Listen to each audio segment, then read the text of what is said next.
विश्वं दर्पण दृश्यमान नगरी तुल्यं निजान्तर्गतं पश्यन्नात्मनि माया बहिर्भूतं यथा निद्रया यः साक्षात् कुरुते प्रबोधसमये स्वात्मानमेवाद्वयं तस्मै श्रीगुरुमूर्तये नमः इदं श्रीदक्षिणामूर्तये।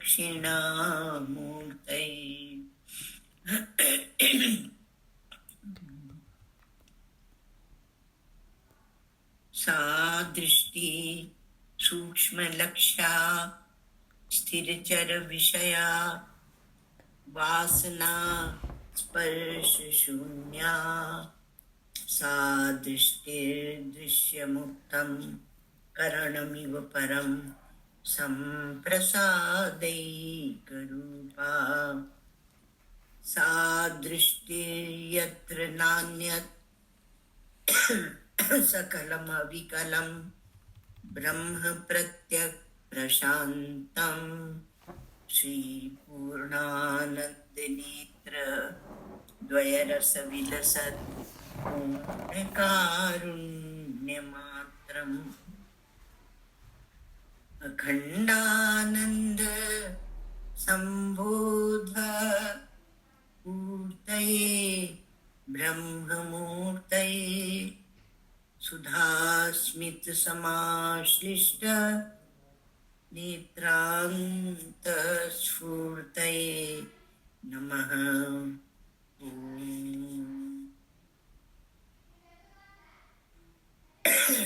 शङ्करं शङ्कराचार्यं केशवं बादरायणं सूत्रभाष्यकृतौ वन्दे भगवन्तौ पुनः पुनः।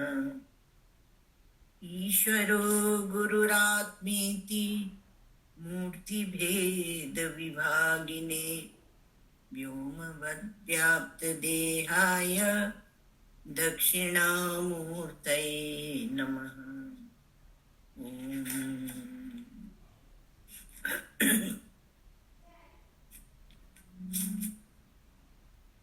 यस्य प्रसादादहमेव विष्णु मय्येव सर्वं परिकल्पितं च इत्थं विजानामि सदात्मरूपं तस्याङ्घ्रि पद्मं प्रणतोऽस्मि नित्यम्।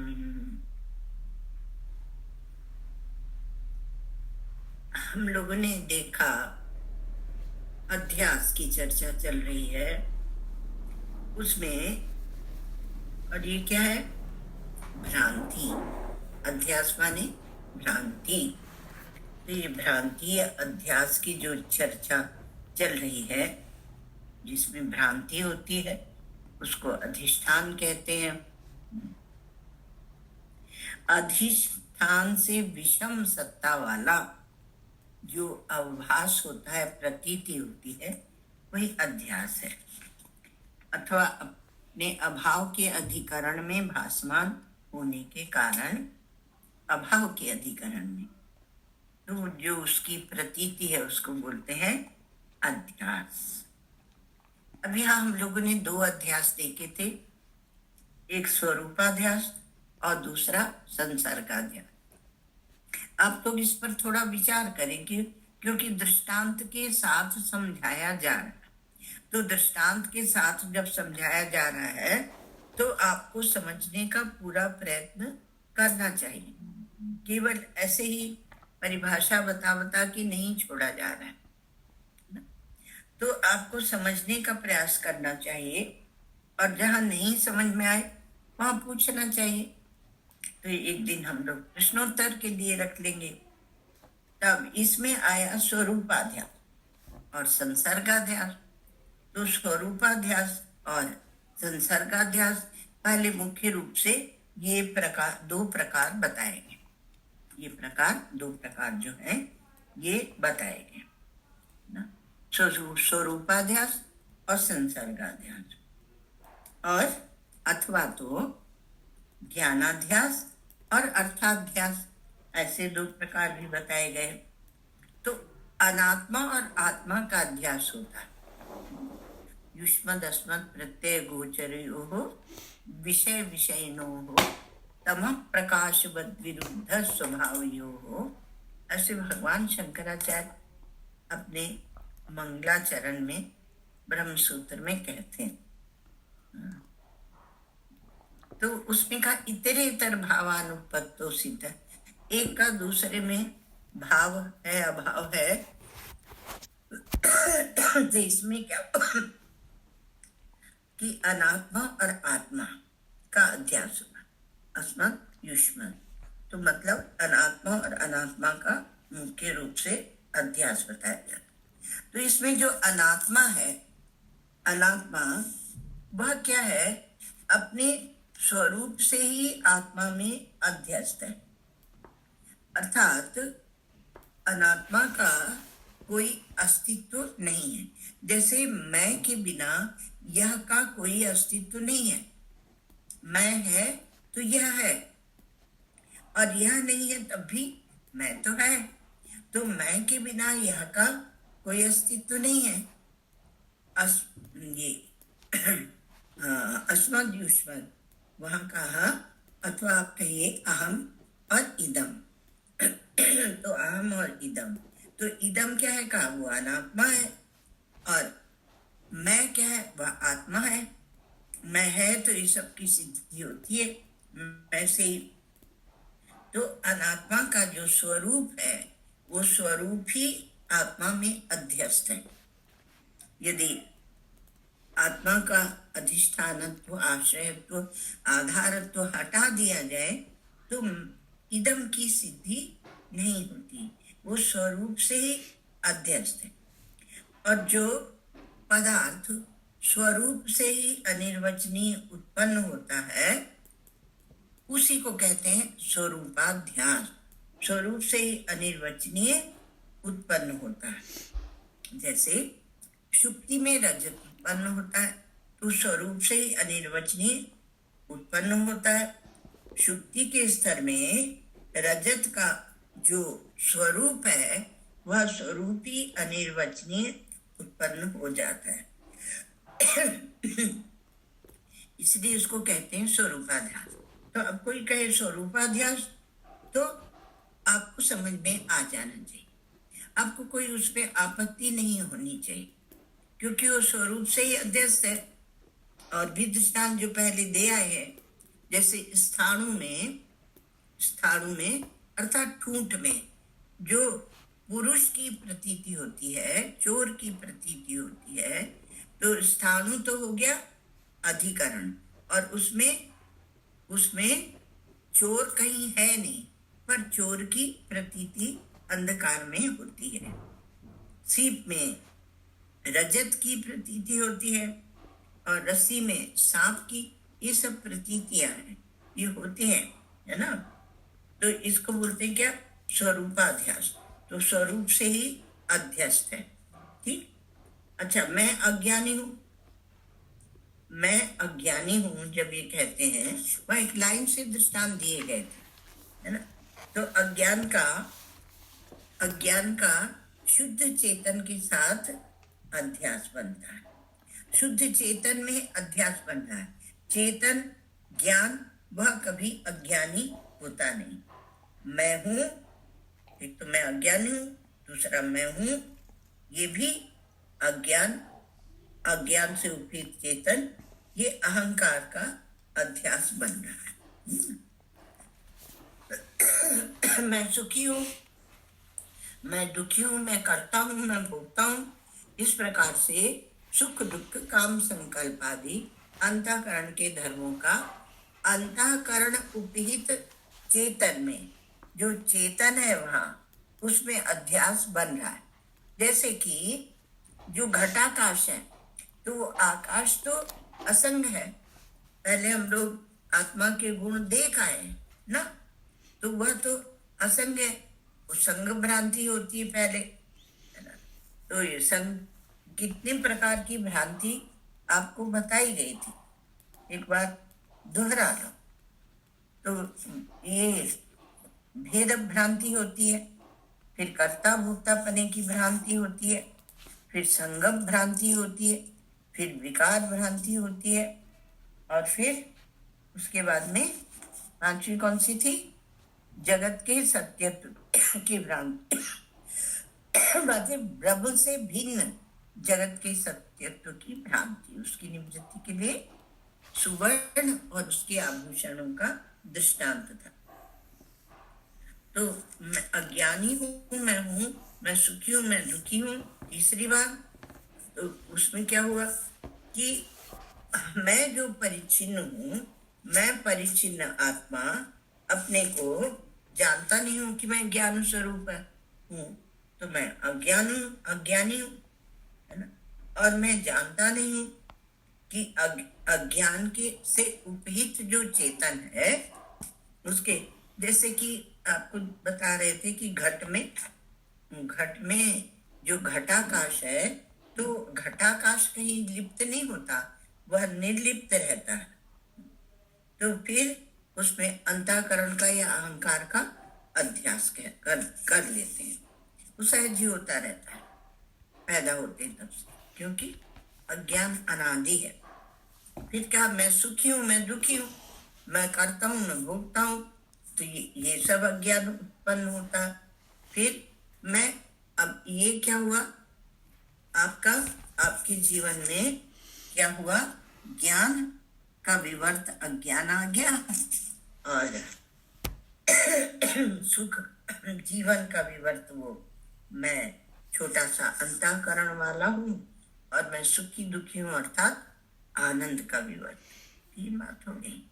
फिर मैं काला हूँ, मैं अंधा हूँ इत्यादि। तो इंद्रियों के धर्मों के साथ अंतःकरण उपहित जो चेतन है उसका अध्यास बनना है। फिर उसी प्रकार से मैं मनुष्य हूँ, तो यहाँ क्या होता है कि जो मैं मनुष्य हूँ, मैं हिंदू हूँ, मैं ब्राह्मण हूँ, मैं क्षत्रिय हूँ, तो अंतःकरण इंद्रियों के धर्म से जो उपहित है चेतन, उसके साथ अध्यात्म बन रहा है। और फिर उसके बाद में मतलब वहां इंद्रियों के साथ है या अंतःकरण के साथ है, और आखिरी में क्या था, क्या लिया था हम लोगों ने? मैं दुबला हूं, मैं पतला हूं, मैं मोटा हूं, मैं गोरा हूं, मैं काला हूं। तो देह के धर्म के साथ जो देह उपहित जो चेतन है उसको लेकर हम अध्यास बना लेते हैं। तो इंद्रिय, देह, ये सब क्या है? ये सब स्वरूप से कूटस्थ जो चैतन्य है उसके साथ अध्यस्त है, और जो ब्रह्म चेतन है उसके साथ अध्यास है। परंतु इंद्रिय और देह के धर्म सहित उनका कूटस्थ के साथ में अभेद प्रतीति होती है। अच्छा, मैं आंख हूं, मैं देह हूं, ये देह इंद्रिय और के साथ चैतन्य नहीं हो तो कुछ सिद्धि नहीं होगा। तो कूटस्थ चैतन्य के साथ उसका वो प्रतीत होने लगता है अध्यास, एक का धर्म दूसरे के ऊपर, उसका धर्म इसके ऊपर। तो मैं हूं, ये क्या हुआ? हूं जो है वह उसकी चेतन की अधिष्ठानता को, आश्रयत्व को सिद्ध करता है। और फिर इंद्रियां आ गई, ये सब आ गए। इसी प्रकार से अज्ञान आदि जो है अज्ञान आदि का भी चेतन में अध्यास बनता है, इनका भी बनता है। तो वहां पर जो आध्यासिक वस्तु है, जैसे हम लोग वेदांतों में जब बोलते हैं कि ये तो आध्यासिक स्वरूप है, तो आध्यासिक स्वरूप का क्या अर्थ होता है? कि मतलब शुद्ध चैतन्य नहीं है और उसमें साथ किसी और के गुण धर्म को, बुद्धि, मन, इंद्रिय, शरीर आदि के गुण धर्म को जोड़कर, और फिर शरीर के साथ हम लोग ये ब्राह्मण है, एक क्षत्रिय आदि, पूरा एक रेल की के डब्बों की लाइन लगा देते हैं। तो इसलिए और फिर उसी में जीवन चलता रहता। तो शुद्ध चैतन्य की ओर ना देखते ना शुद्ध चैतन्य तक हम जाते हैं। तो उसमें चैतन्य में ही अध्यास बनता है। तो वो जो पदार्थ उत्पन्न होते हैं, हाँ, मतलब जैसे मैं अंधा हूं, तो दुबला हूं, मोटा हूं, आपके व्यक्तित्व को कोई कुछ बोले तो आप झुंझला जाते हैं। आजकल एक शब्द चला है नारायण, वो क्या है, वो उसको लेके कोर्ट तक जाते हैं महाराज। हम लोगों के समय में तो उसको कुछ गिनते ही नहीं थे। वो क्या शब्द है आपको बताएं? का बॉडी शेम, ऐसे कुछ है। वैसे हम गलती हो तो आप लोग अपना सुधार के काम चला देना। तो बोलते हैं बॉडी शेम, मतलब कि शरीर के कुछ आलोचना की गई। तो शरीर की जो आलोचना की गई तो उसे बड़ा भारी दर्द, दुख, सुख और कोर्ट तक जाते हैं, और कोर्ट तक जाते हैं, और फिर कोर्ट भी उस पर विचार करता है। माय लॉर्ड, तो वहां तो विचार करता है, वो क्या करें? तो ये अज्ञान आदि जो है वो चैतन्य के साथ उनका अध्यास बनता है, और फिर वहां जो जो उत्पन्न होता है, जैसे अज्ञान के साथ मिलके और क्या उत्पन्न हो गया अंधकरण या अहंकार उत्पन्न हो गया। तो बड़ा सूक्ष्म उत्पन्न हो जाता है और वो हमको घेरे रहता है। तो उन पदार्थों का स्वरूप जो है वह अनिर्वचनीय ही उत्पन्न होता है। इसलिए कहीं आप अध्यास, भ्रांति, अनिर्वचनीय, है ना, मिथ्या, इन शब्दों को ठीक ठीक समझें और ठीक जगह पे इनका प्रयोग करें। तो अनिर्वचनीय उत्पन्न होता है क्योंकि ये सब क्या है, ये अनात्मा है और आत्मा में ये डाल दिए गए, थोप दिए गए। इसलिए ये सब वस्तुएं स्वरूप से ही अध्यस्त है, उनका स्वरूप का ही अध्यास होता है। और अनिर्वचनीय का क्या अर्थ है कि सत असत से विलक्षण वो उत्पन्न होते हैं। ना सत है ना असत है, तो ना उनको सत कह सकते ना असत कहते। जैसे रज्जु में सांप की प्रतीति होती है, तो यदि सत्य होगा तो रज्जु का ज्ञान होने पर वो सांप निवृत्त क्यों हो जाए? इसलिए बोलते हैं कि अधिष्ठान के ज्ञान से जो निवृत्त हो जाए वह मिथ्या। अपने ऊपर मिथ्या की दो परिभाषा पढ़ी थी कि अधिष्ठान से छोटी सत्ता वाला, और दूसरा क्या पढ़ा था, अभाव के अधिकरण में प्रतीत होने के कारण वह अध्यास है अथवा मिथ्या है। तो अध्यास क्या है? वो मिथ्या है अथवा अनिर्वचनीय है। तो सत्वान्यत्वाभ्याम अनिर्वचनीय, सत असत से विलक्षण वह अनिर्वचनीय है। तो रस्सी में जो सर्प का ज्ञान होता है वह रस्सी के ज्ञान से निवृत्त हो जाता है। इसलिए विचार करना पड़ेगा वो क्यों निवृत्त हो जाता है। उसने हमें भय दिया, उसने हमें कंपन दिया, उसने हमें दौड़ाया, वो सब किया, पर जब भी पता चला कि ये रस्सी है तो सांप निवृत्त हो गया। तो निवृत्त होता है, इसलिए सांप जो है वो सत से विलक्षण है, ठीक है। और वो सांप जो है वो आपको प्रतीत होता है और आपके हृदय में भय, कंपन आदि उत्पन्न करता हो।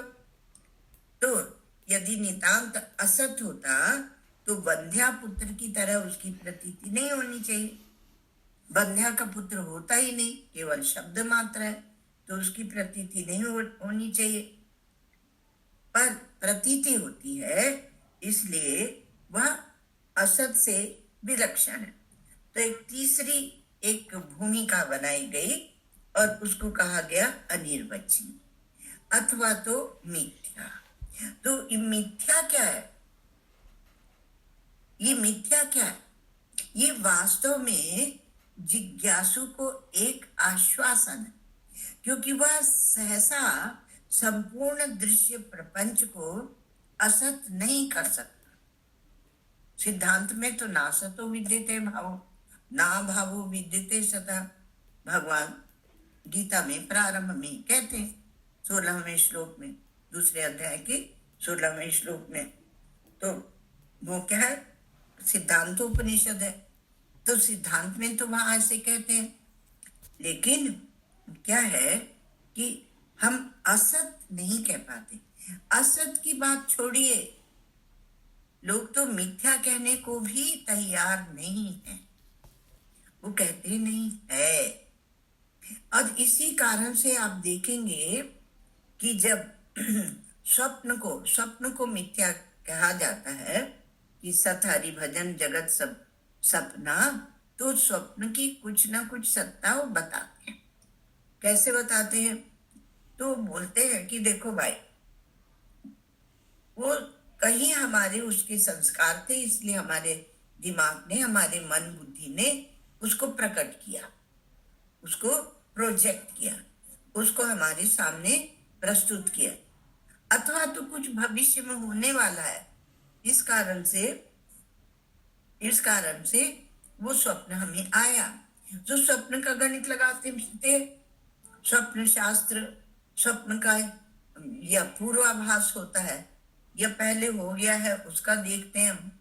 तो ऐसे करके वो स्वप्न का भी गणित लगाते हैं।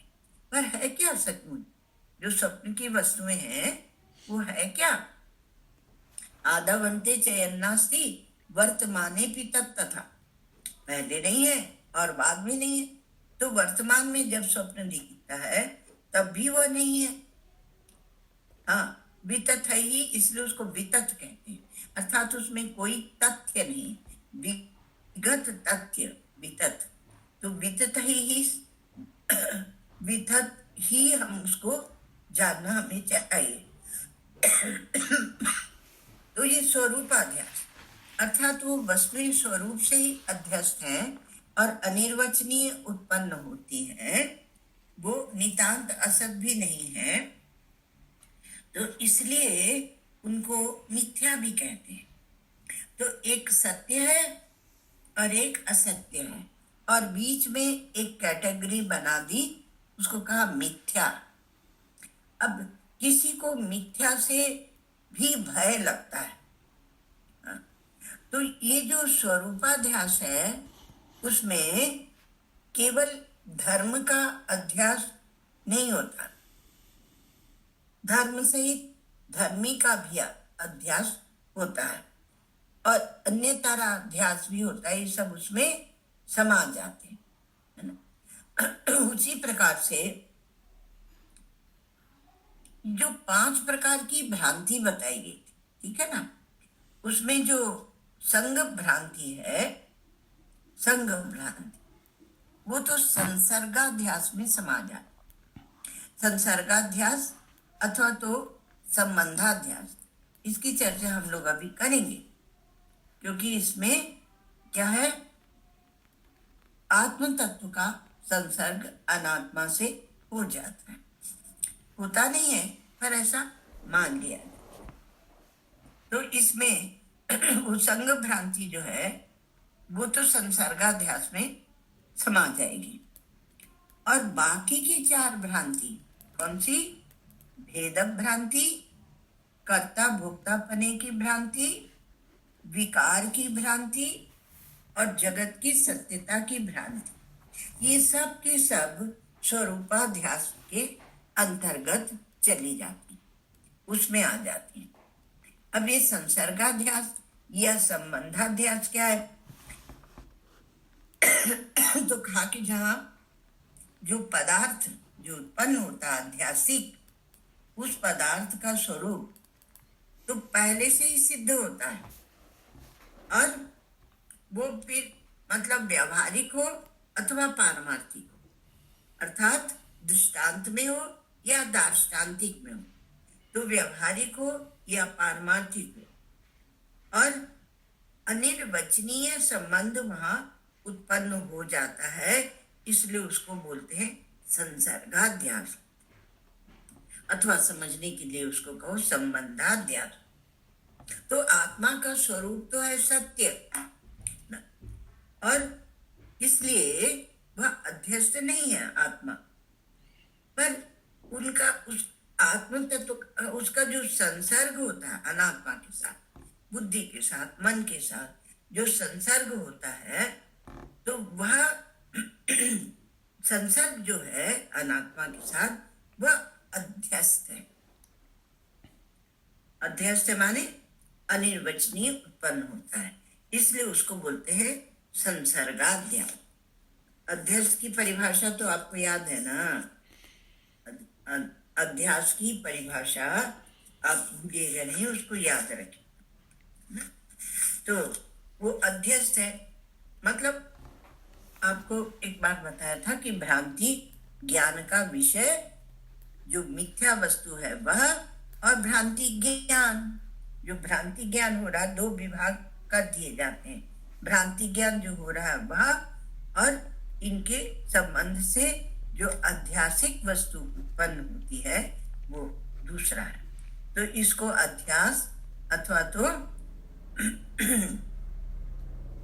अवभास भी कहते हैं, अवभास भी कहते हैं और अध्यास भी कहते हैं, भ्रांति ज्ञान भी कहते हैं। जैसे कि रज्जु में सर्प का भ्रांति। तो यहाँ बताया जा रहा है कि संबंधाध्यास क्या है। अब इसमें रस्सी तो कोई उसका कोई किंचित अंश भी सर्प में नहीं जाता, पर केवल ऐसा संसर्ग से दिखता है।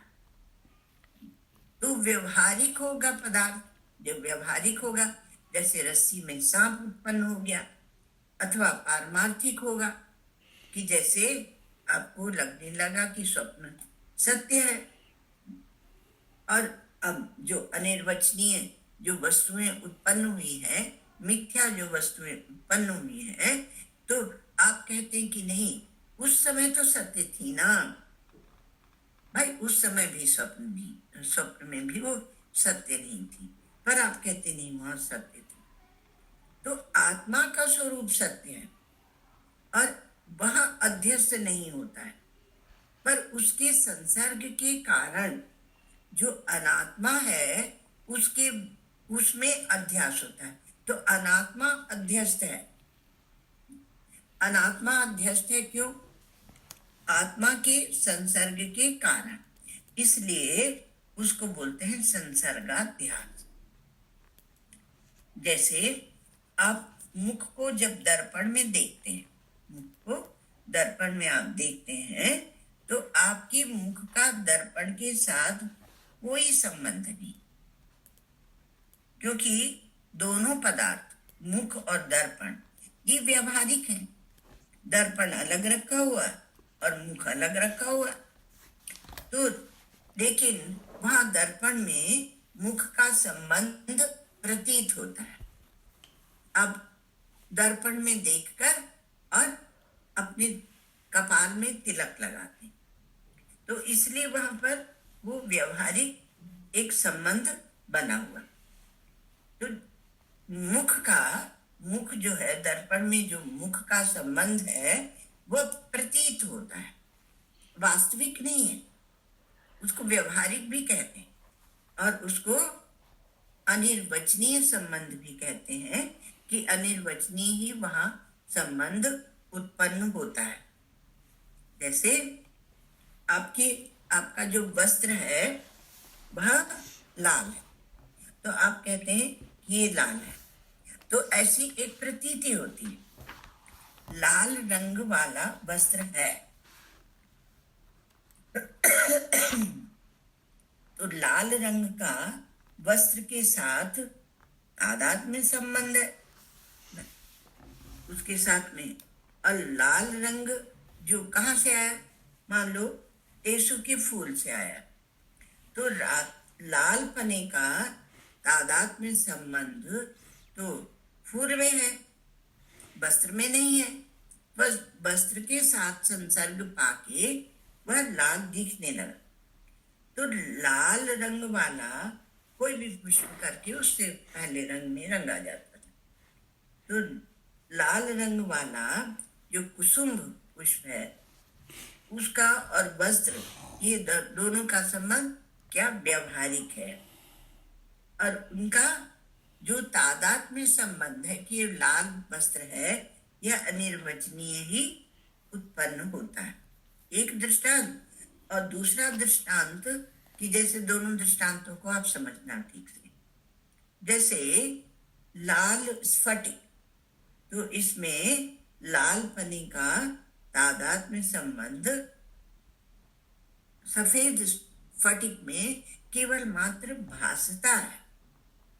जो लाल पना है उसका तादात्म्य संबंध तो पुष्प में है, स्फटिक में नहीं है, क्योंकि स्फटिक को आप थोड़ा दूर करें तो लाल पना चला जाता है। तो स्फटिक में जो लाल पना उत्पन्न हुआ वह अनिर्वचनीय तादात्म्य संबंध से वहां उत्पन्न हुआ। तो इस प्रकार से अनेक स्थानों में संबंध जो है वो तो व्यवहारिक है, और उनके संबंध का जो ज्ञान है वह अनिर्वचनीय ही उत्पन्न होता है। इसी को क्या कहते हैं? संसर्गाध्यास अथवा तो संबंधाध्यास। इसकी और चर्चा हम लोग कल करेंगे और आपको अच्छे समझाने की कोशिश करें, क्योंकि फिर परसों नरसों जहाँ तक छुट्टी होगी।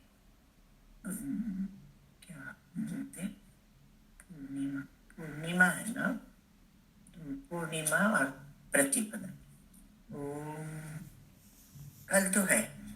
ओम सर्वे भवन्तु सुखिनः, सर्वे सन्तु निरामयाः, सर्वे भद्राणि पश्यन्तु, मा कश्चित् दुःखभाग् भवेत्। असतो मा सद्गमय, तमसो मा ज्योतिर्गमय, मृत्युर्मामृतं गमय।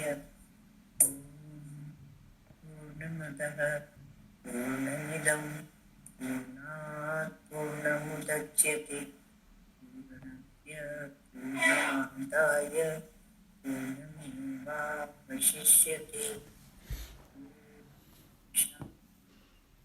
शान्ति शान्ति।